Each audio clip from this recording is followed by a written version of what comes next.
morning. Good morning. It is Zena Krogadal. I am so excited that you have joined me today on American Dreammakers. We have an amazing guest today, and I cannot wait to introduce her. I just want to play the intro video, and then we'll get her on. Here we go.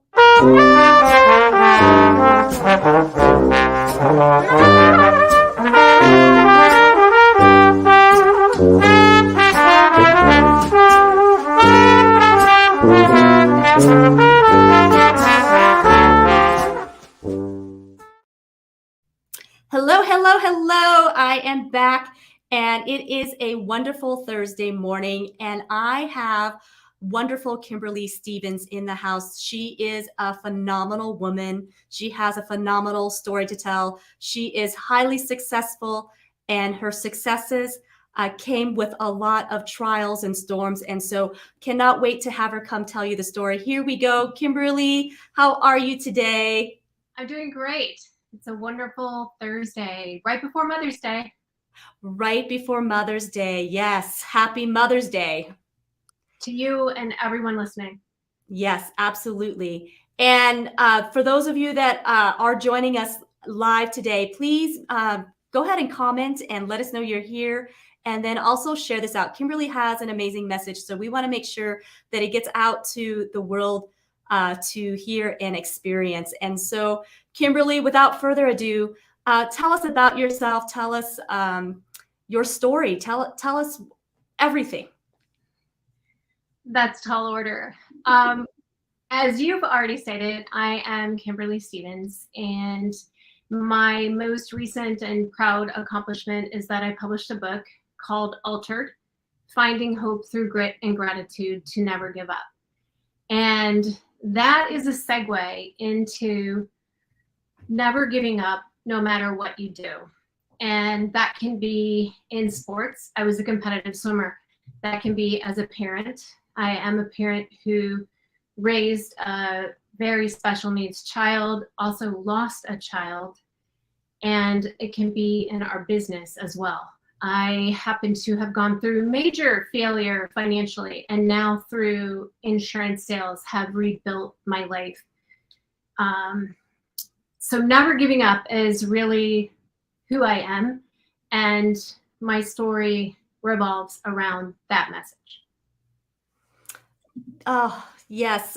So why don't you, I guess, maybe take us back to the beginning of that story. I know you had definitely some wonderful things that you didn't know was going to be such a big part of your story. Absolutely. So given that it's Mother's Day, I am going to start with my children. That is probably the most near and dear part of my story. And so that goes back to 1991. And I was working on staff with Cru, or Campus Crusade for Christ, and was due to deliver my first child on Christmas Day. He was born on December 23rd, Braden Michael Thomas. He was perfect. We took him home. He gained a couple ounces by the time he saw the doctor at his first doctor visit. And then at about 6 or 7 days old, he just wasn't acting right. And his breathing started getting worse. And the long story short is we rushed him into the hospital, and he was put on life support, and we were told that if he lived 24 hours, he would likely be okay. Well, 24 hours came and went, and he wasn't okay, and nothing had changed. And we just didn't know what to do, and truthfully, neither did the hospital or the doctors. And 3 or 4 days later, in walked a Dr. William Nyan, and he basically said, "We know what's wrong with your son. He has citrullinemia." I'd never heard of that. Most people have never heard of that. Citrullinemia is a urea cycle disorder that affects about 4 children in the world a year. Urea cycle disorders affect a lot more kids in the world per year. So we were a small part of a family of disorders. This disorder is such that the children are born without the ability to process protein. So what happened is when my milk came in, it was actually the protein in my milk that poisoned him, put him in a coma. And by the time we knew what to look for and how to treat it, we were fighting a battle that we couldn't win. And eventually, at 15 days old, Braden died from organ failure from the medications. And it to say that it's heartbreaking is, yeah. And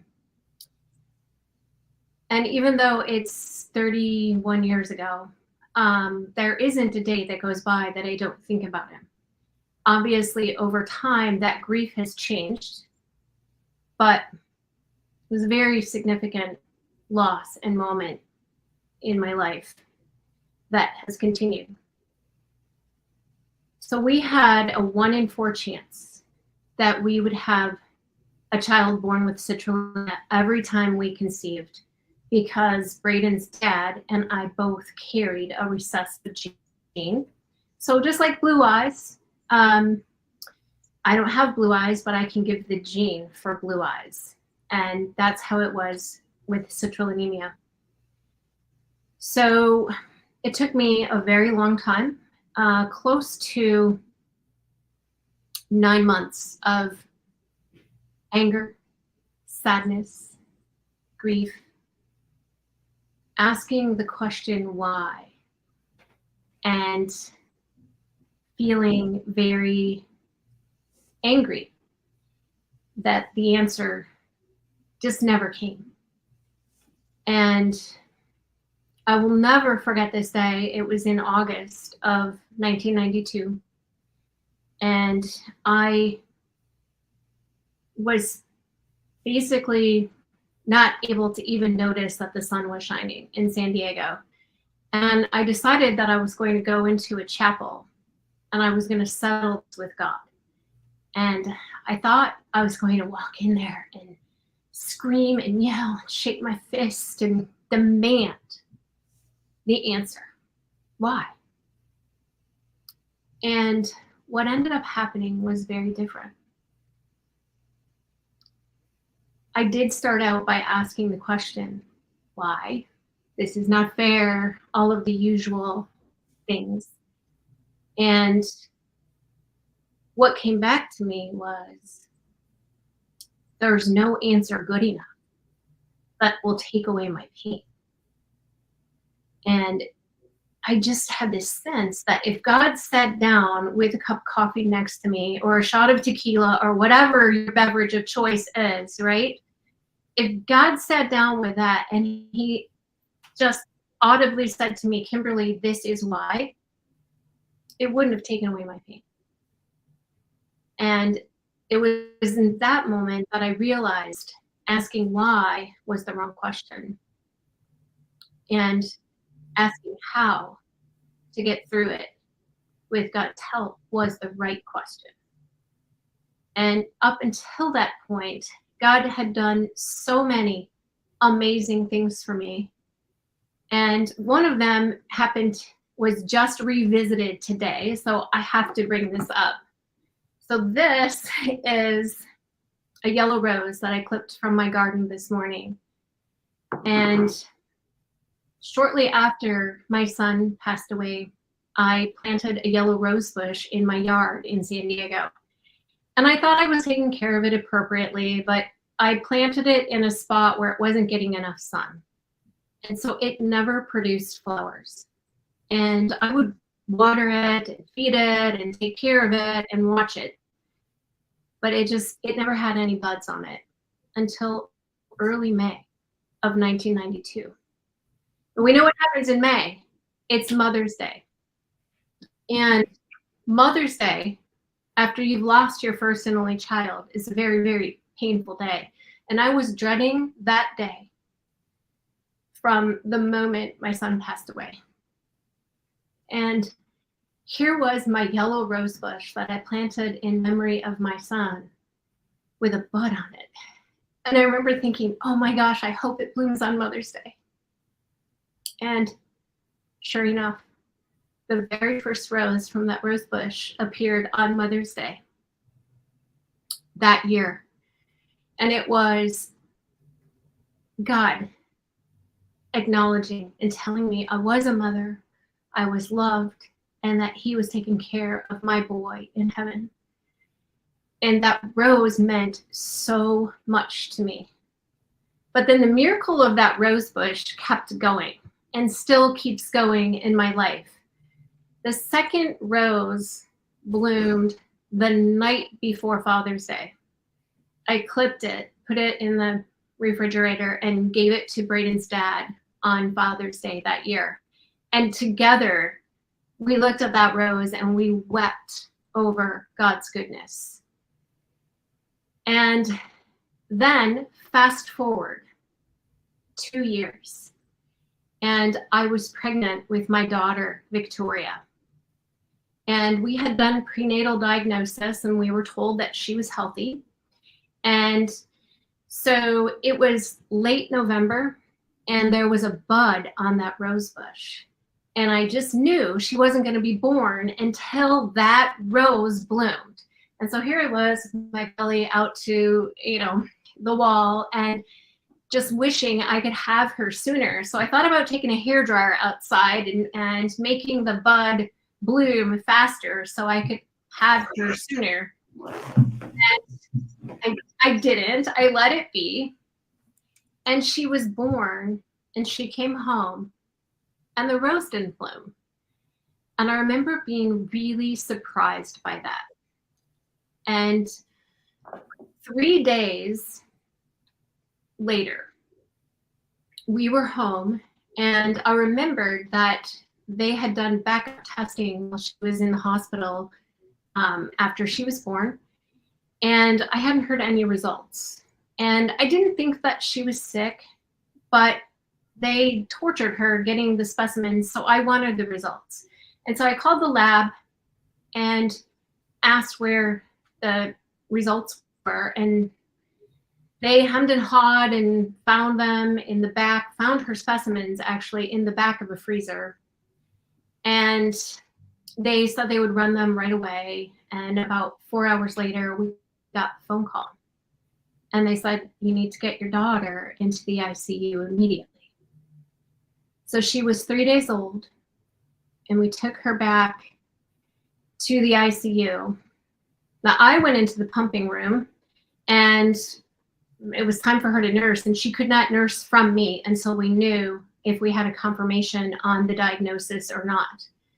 And so they were simply drawing an ammonia level, which is the chemical that builds up in their system if they are getting sick and not processing their protein. And so I was in the pumping room, and as I had done for my son, I saved the milk, and I walked out, and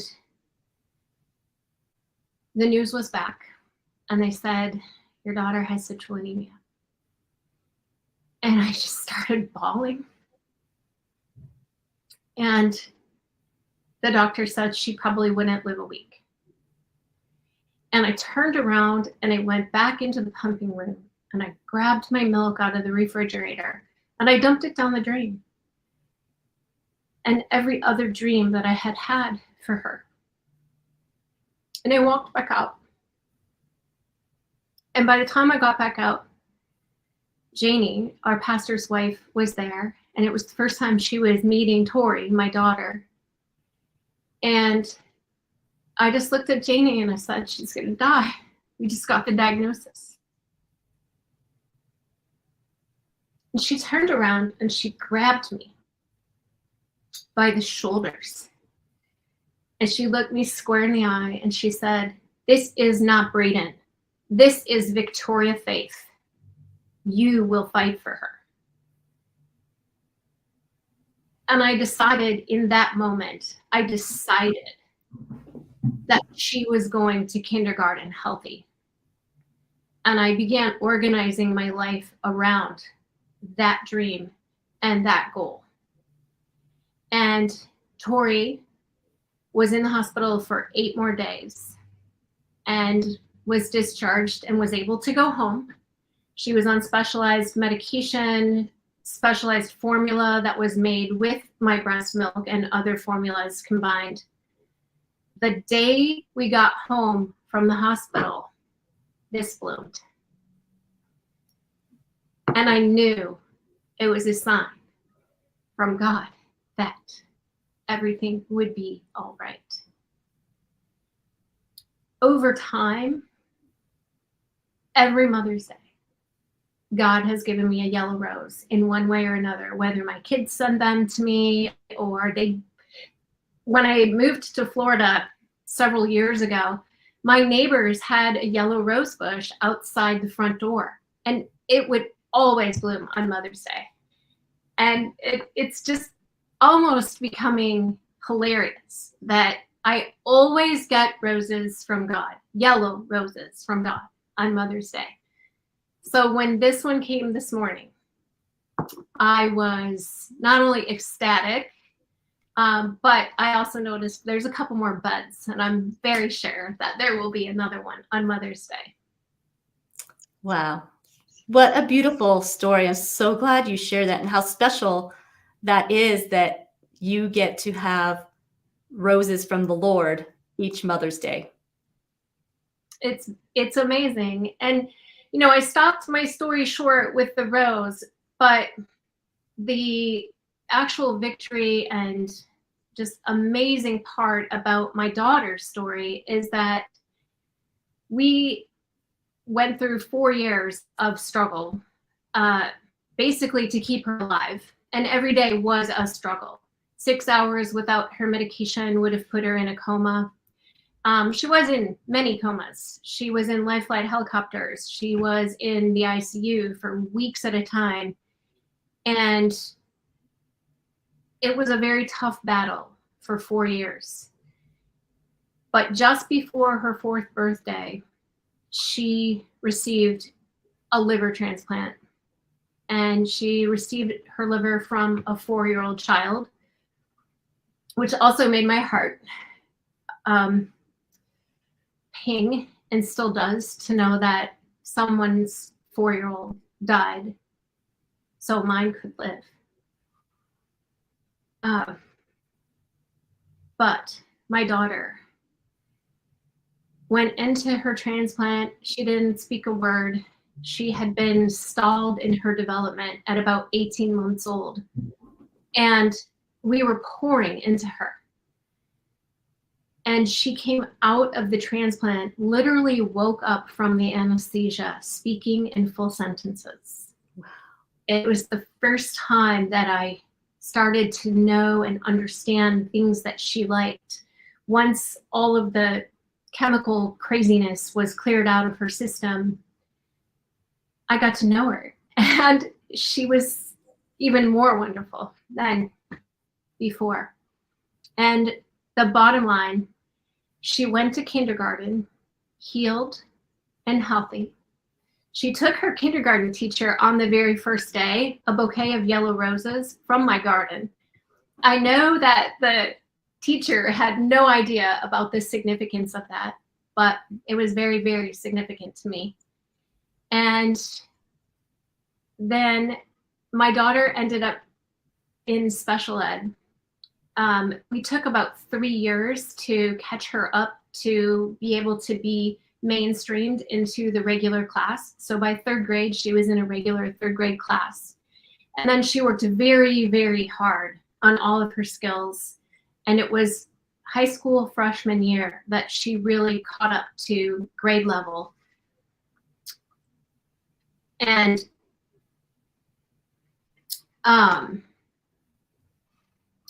she graduated from high school as the first and only child ever born with citrullinemia to graduate high school. And wow. We had a giant party where we had people from her 2-year-old days and her 5-year-old days and just everybody who we could find who would come back and celebrate. And so that was just a giant celebration of her victory and God's faithfulness. She's now married, 29, and lives in Kansas City.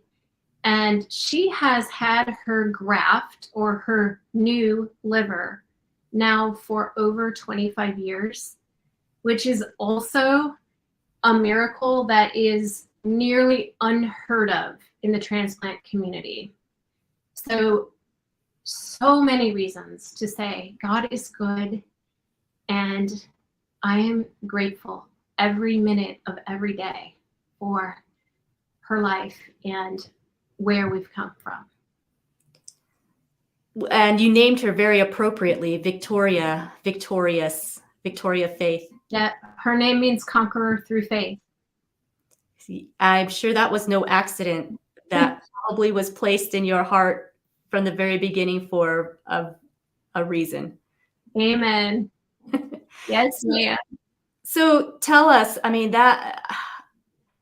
that's hard for any mother to have had to have gone through losing a child, the first child, and then the second child having the same diagnosis. And was it, because it's a genetic thing, was that likely that each child you had was going to have? Each child had a 25% chance of inheriting the disease. I do need to absolutely share that I have a third child. His name is Daniel. He's Daniel because he went through the lion's den, and he does not have and was not born with citrul anemia. Wow. And he lives in Scottsdale, and he is my second miracle. So that I have so much to celebrate on Mother's Day. You sure do. That you absolutely do. And tell us, and I know there's many moms out there who have had loss of a child. Tell us, how were you able to have the strength to get through what you had to get through? That is such a hard question to answer succinctly. And I'll say that some days I didn't, and some days, by God's grace, I did. The moment when it all changed for me was that day in the chapel at the altar, and laying down my questions and my anger. And as I did that, God began to change my heart. And I have a very good friend also in Kansas City who is struggling with some very hard things right now. Not the loss of a child, but actually some very hard things financially. And he was numbing his pain with drugs and alcohol. And he and I spent a lot of time on the phone on the Saturday before Easter. And he just said, I need help. I can't do this. And he was very angry about a lot of the circumstances in his life. And I asked him if he was willing to do what I did, to go to the altar, to the chapel, and just duke it out with God. And he said no. And I said, okay, are you willing to be willing tomorrow? And he responded yes. And I was actually able to see him last week. And he is now going on 4 weeks sober. And he said, that question saved my life. And that question has saved my life numerous times.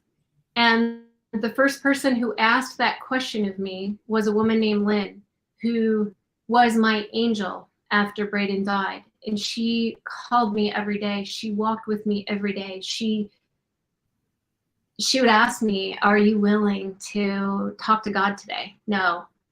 Okay. Are you willing to be willing tomorrow? And I would always say, maybe. And I think that's the question. If we're not willing today, are we willing to be willing tomorrow? Because as soon as we can spin it to, yeah, I'm willing to be willing, then we open the door for God to work.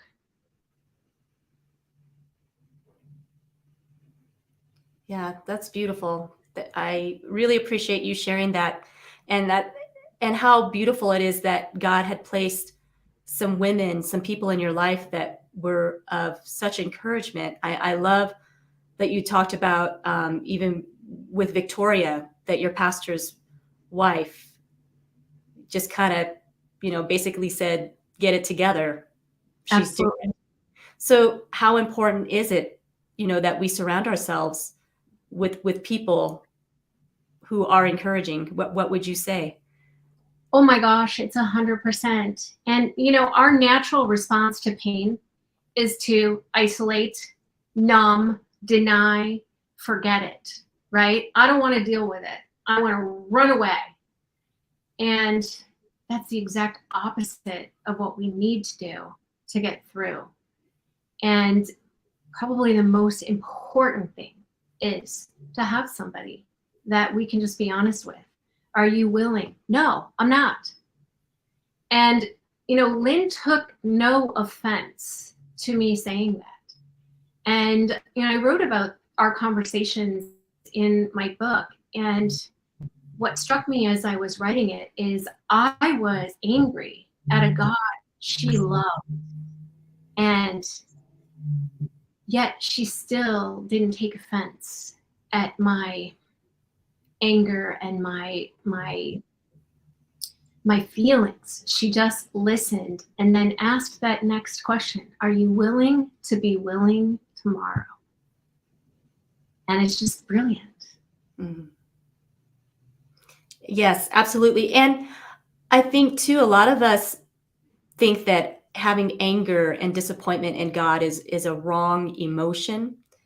And I love that she lets you be in it, because it's being angry isn't the sin. It isn't a sin. It's an emotion, and we experience it. Even Jesus experienced it. It's what we choose to do with it, that determines, the I guess the next things on the list. Whether it is sin or it isn't.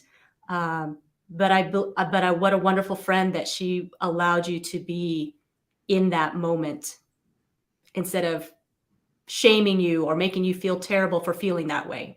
Or trying to fix me, or trying to tell me that it wasn't as bad. And, there were people who did that too.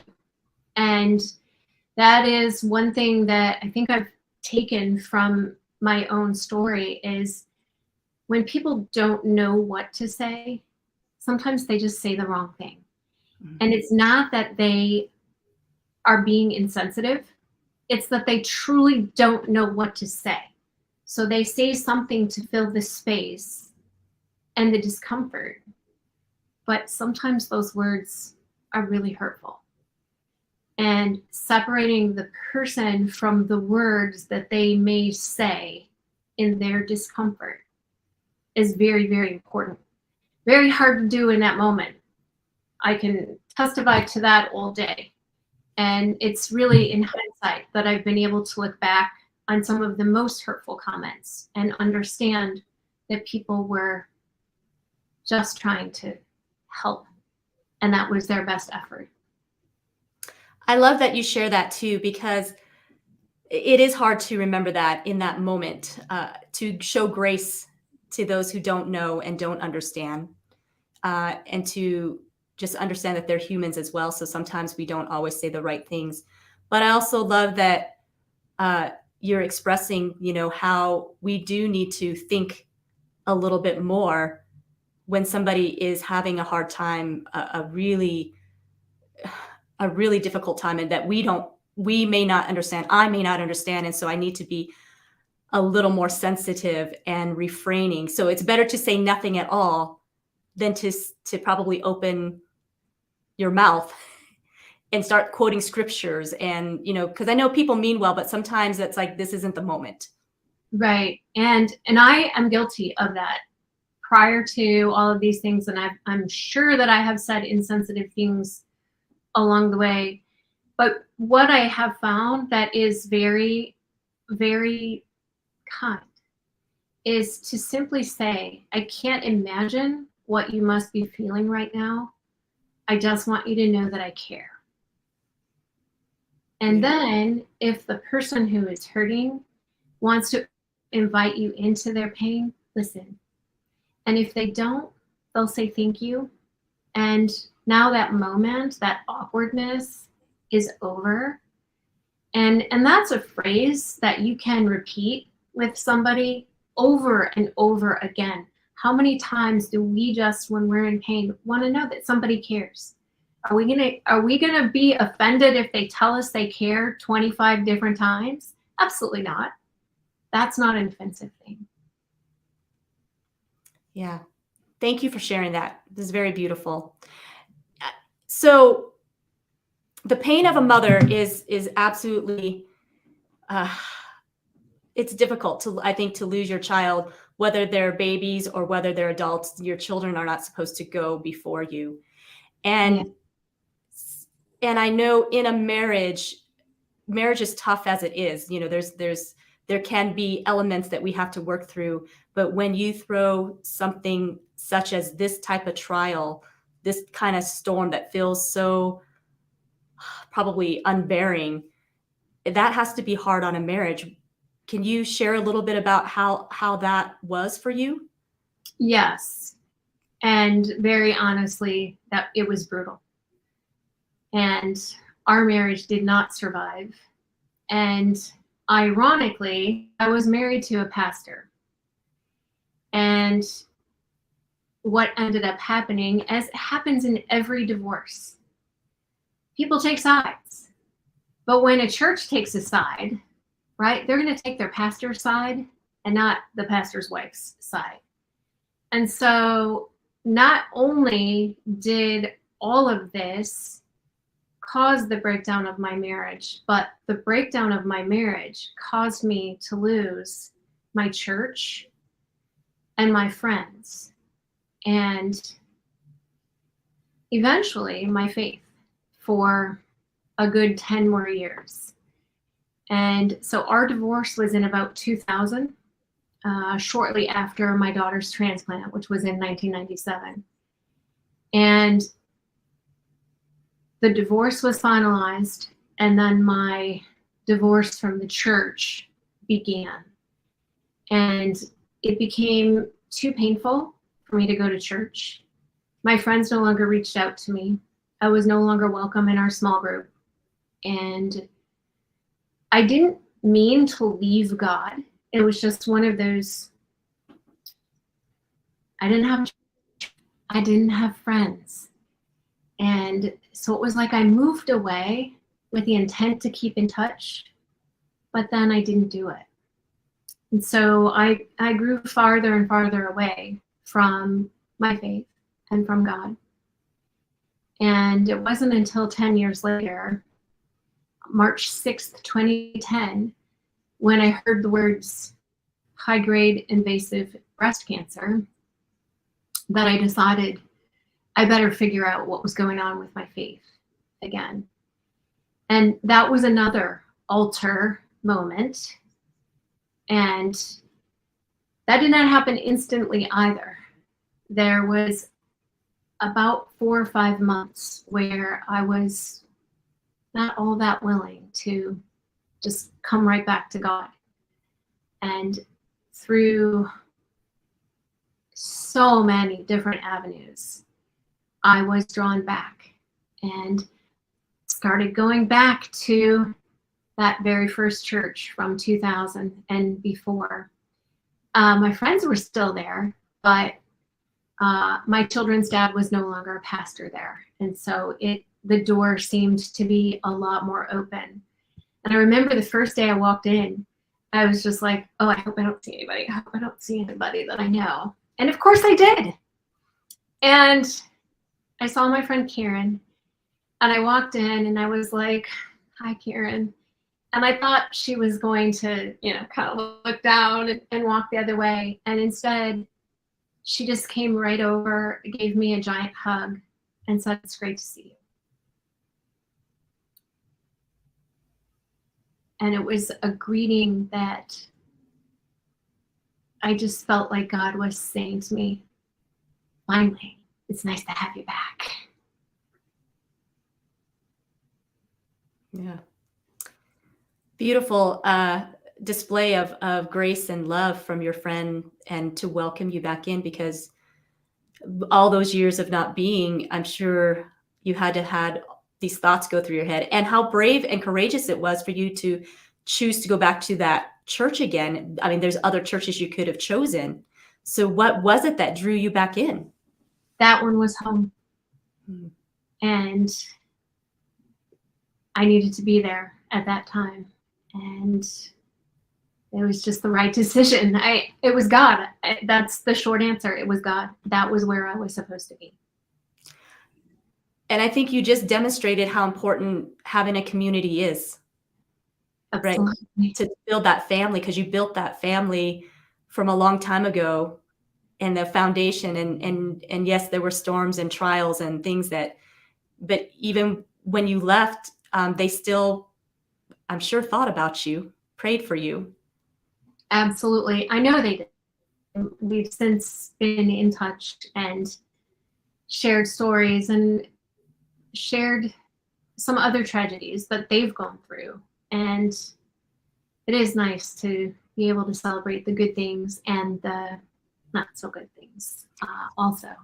Yeah. So do you think that, as you're going through these trials and storms in life, and we can sometimes experience depression, anger, and all sorts of emotions that come along with it. And when we respond to run away, so to speak, or leave, do you find that sometimes the things that we think in our mind, what people think of us, is something that was just in our mind and not necessarily true? I mean, how do you think, I guess, I guess what I'm trying to ask is what do you think happens, I guess, when we kind of get to that, where we're like, well, they probably don't like me. This happened. I mean, there's all sorts of things that you can play out in your head, right? And you think that's why I don't have friends. They're not reaching out. So how do you, I guess, even overcome that? Oh, that's such a good question. And that's something that has been on my mind a lot recently. And not because I don't have friends, but because I still have demons from hundreds of years ago in my life that haunt me, that tell me I'm inadequate, tell me I'm not worthy. They tell me I'm irresponsible. They tell me all these terrible things about myself. And I've believed them. And I bought that lie. And they're not true. They are lies. And they are only true when I give them power in my life to be true. And I think it's the same thing when we put our own insecurities on other people and we think, oh my gosh, she thinks I'm irresponsible. She thinks I'm whatever. We're putting our fears onto someone else without even knowing if that's what they really think. And in my case, all of those demons that come up for me, I'm putting those things on God. And I think that's how he sees me. And it's just not true. Look what he gave me this morning. And it's just not true. I think that the only thing we can do is in a relationship, whether it's a relationship with God or it's a relationship with others, is we have to communicate and be honest and not put our fears on others. We need to live in the truth. Excellent. Excellent. Thank you so much for sharing that. That is so deep and so insightful. And I'm really glad you shared that, because I know there's so many people who have a hard time with that. Our minds can definitely play up a story that isn't necessarily true, but in our minds we can decide that that's the truth. And I love that you said you just have to cling on to what is true. Mm-hmm. And communicate. And communicate it. Wonderful. So it is amazing to see you today. Like you said, this losing your son was 31 years ago, and there's not a day that goes by that you don't think about him. I mean, how, you know, as a mother, you think about your children Constantly. yes, pretty much every day. It's never ending. Doesn't end just because they turn 18, and doesn't end when they get married and any of that. And so how over time, the grief, like you said, is different. So I love that you said it that way too. It's not that the grief ends, but the grief becomes different. Mm-hmm. Yes. So there are still some days when I think about Brayden and I cry. And then there are some days when I think about him and I'm so grateful that we got his diagnosis because he saved my daughter's life. He saved his sister. And thinking about him is hard because I only have a few moments where he was part of my life. But as time has gone on, I don't remember as much the pain as much as I just feel comforted knowing that I can think about him and still have him as part of my life. I didn't have to run away from that pain. I didn't have to close that door and never acknowledge him ever again. It has become a moment that, I mean, truly is comforting because he's still a part of my life. And it was really displayed to me in, I think it was 2012, could have been 2013, but he's buried in Corona Del Mar, Newport Beach. And I went back to his graveside and I had, as I always do, I go to a certain market, I buy flowers and I buy a balloon. And this happened to be Valentine's week. And so balloon and a Valentine, looking balloon, and then always some sort of purple or yellow flower or white. And I went to take the vase out of the ground. And so I had to leave the weight on the ground that was holding the balloon down. It was a helium balloon. And all of a sudden this little gust of wind came and it took the balloon about 15 feet away from me. And I ran to get it and another gust came. And I ran to get it again. And it went on for several minutes. And by the end of that time, I was absolutely giggling. And I felt like I was playing with a 2-year-old. And it was such a gift. And I will never forget that moment because I feel like God gave me a moment to play with my son. And that's just one of the ways that the grief has changed in my life, that I could look at it that way instead of just being annoyed. And I could look at it as a blessing. That's so beautiful. And that is such a blessing that you got to have that moment.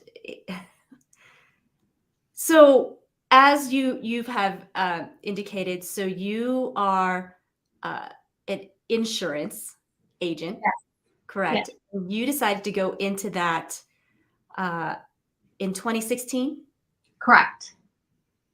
And what made you decide to pick that as the avenue to have a career? Desperation, because no one else would have me. And that is the full-on truth. I was in pharmaceutical sales for about 16 years. And when the Obamacare bill hit the pharmaceutical sales industry, the response in pharma was to lay off senior sales teams. And I was a senior specialty sales rep, which meant that my salary was higher than an introductory level agent or rep. And so these pharmaceutical companies would fire all their senior sales teams and then go dormant for about 3 months. And then they would rehire younger sales teams for far less money. And that happened to me 5 different times in less than 2 years. And each time that I would get laid off, I would take another job for slightly less money. And I would take the first thing that would come my way because I had racked up a lot of medical debt from my breast cancer days. And I had 2 kids in college. And so as that went on 5 times in less than 2 years, I went to turn in my resume for another interview with a recruiter. And they called me back and said, "You're not hireable." And I was like, what? I don't understand. How can I not be hireable? I have 2 president's clubs in my background, and I've never been out of the top third of a sales force. How can I be unhireable in my industry? And they said, "You've had 5 jobs in less than 2 years. No hiring manager is going to look at your resume. We won't send it."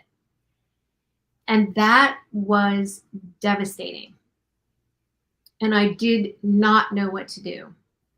And it was when I was talking to Monica, a woman who works for a healthcare solutions team, a very, very successful agent.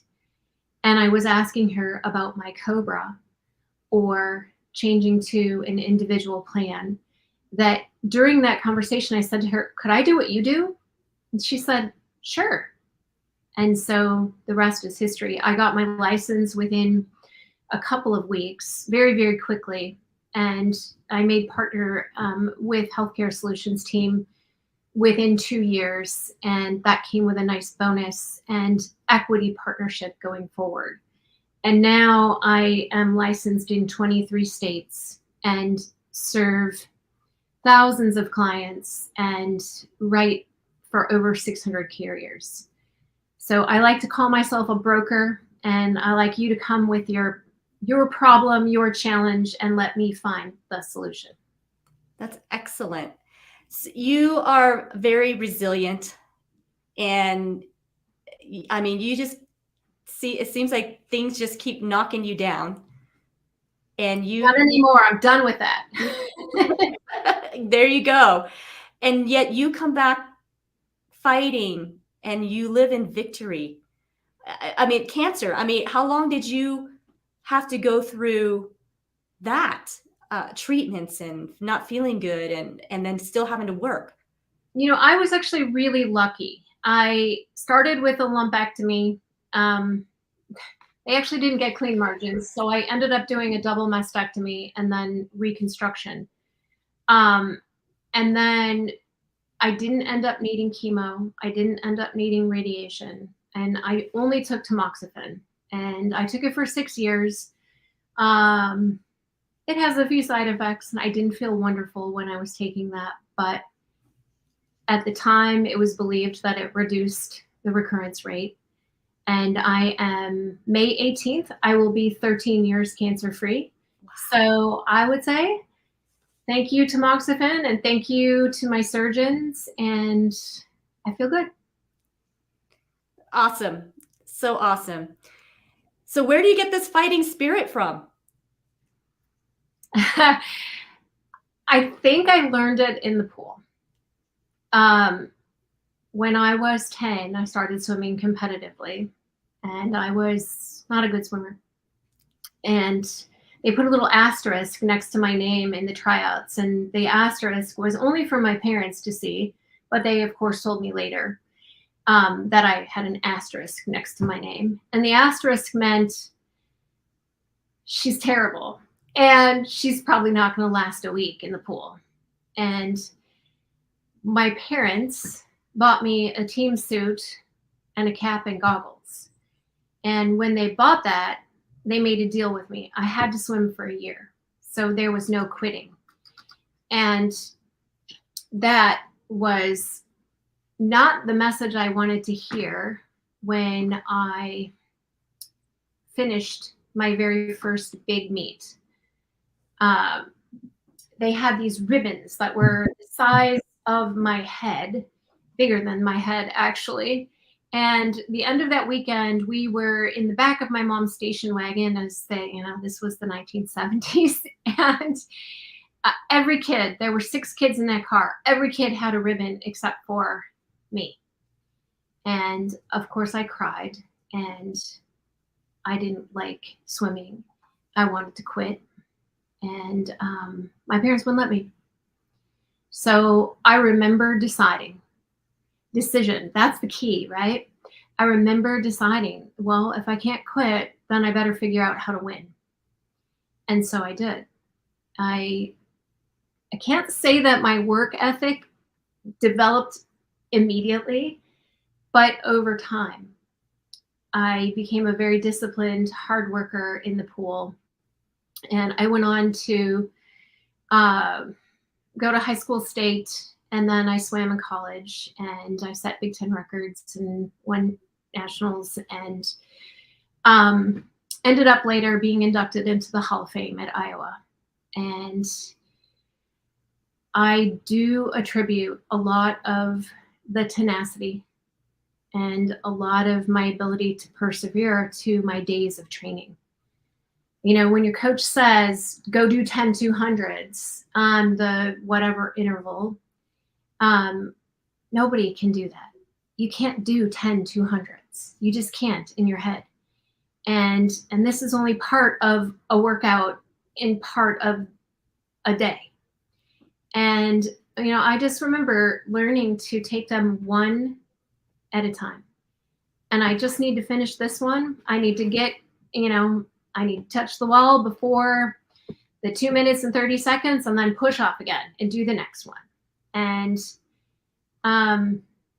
it was a lesson that has served me very, very well, especially when my daughter was sick and the days were long and scary and painful. And there were days that she was sick where I knew I couldn't do 10 200s. And I would just focus on the one thing that was in front of me at that moment. And there is a verse about that, right? Do not be anxious about anything. And it goes on to say, let the day's own troubles be sufficient for the day. And that is forefront in my mind. I try to live for this moment and not try to live my entire future right now, because you can't do it.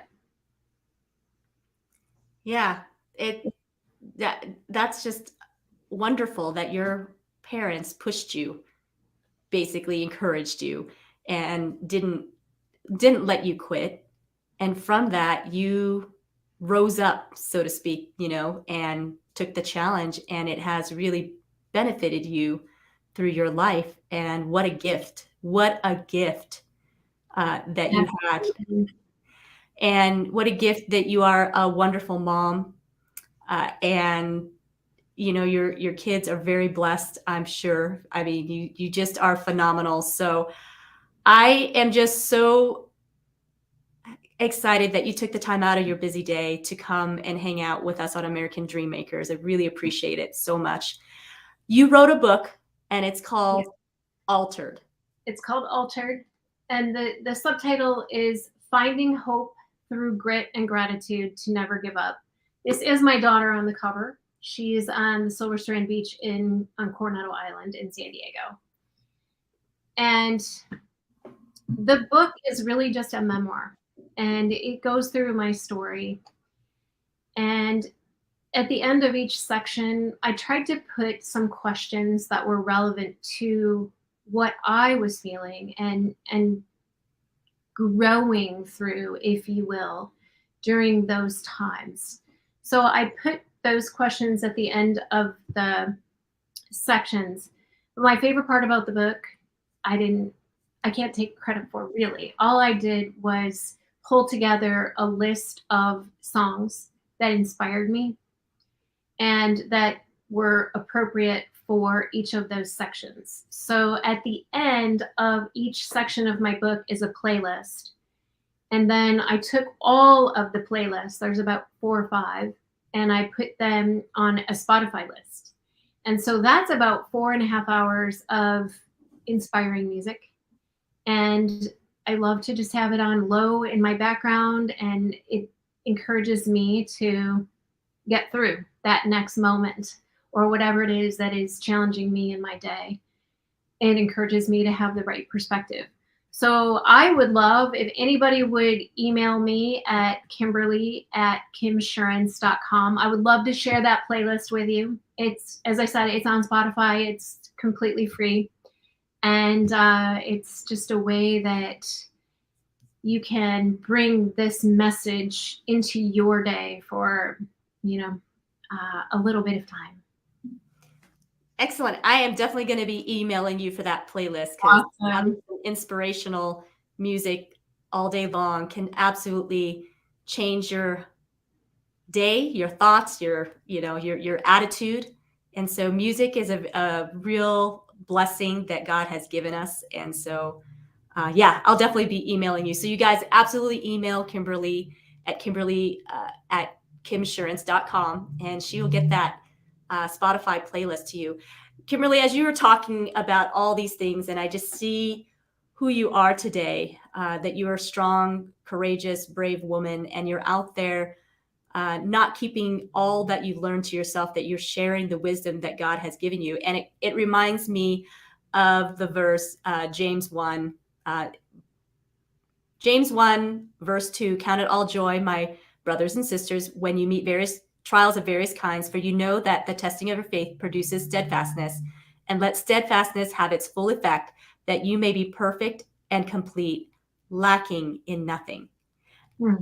And I believe some of the other versions will say that, that you basically are perfect, that so that you are perfected, so that, and it's part of, I guess, the sanctification. But when you're in the trial, it's hard to say, thank you, Lord, for this trial. I know Job said it. It is very hard. And for me, it's always come in retrospect. And finding little things along the way to be grateful for, because there's always something, no matter how bad it is, no matter how sick my daughter was. She wasn't dead. I could be grateful for that. And no matter how bad it is, there's always something.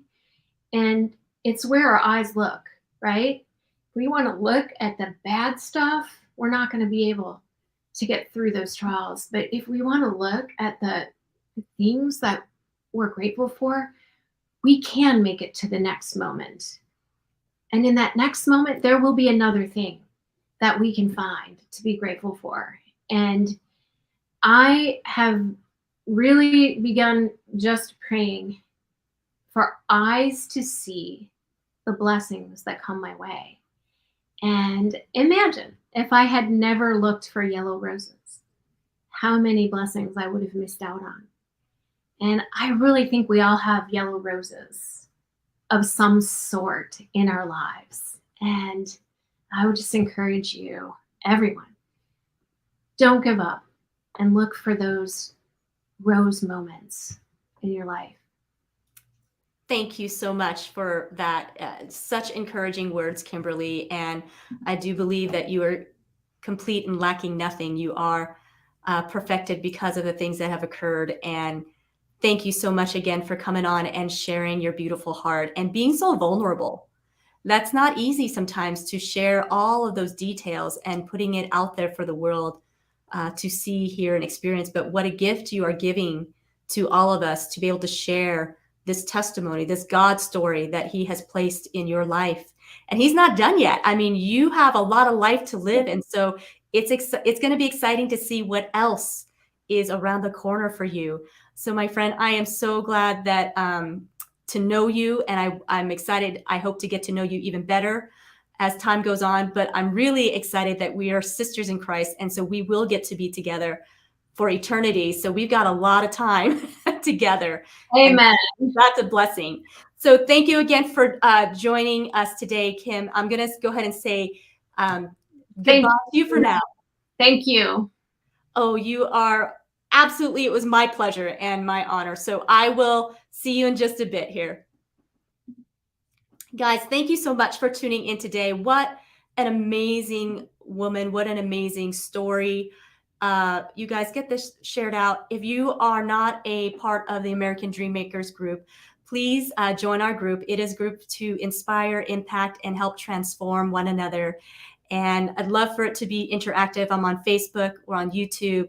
I'm also on LinkedIn. So please, share this away. What a wonderful message Kimberly has given us. And join us on American Dream Makers tomorrow. I've got another guest coming in, and it's going to be exciting as well. So I will see you. Have a wonderful, blessed day, and I'll say goodbye for now.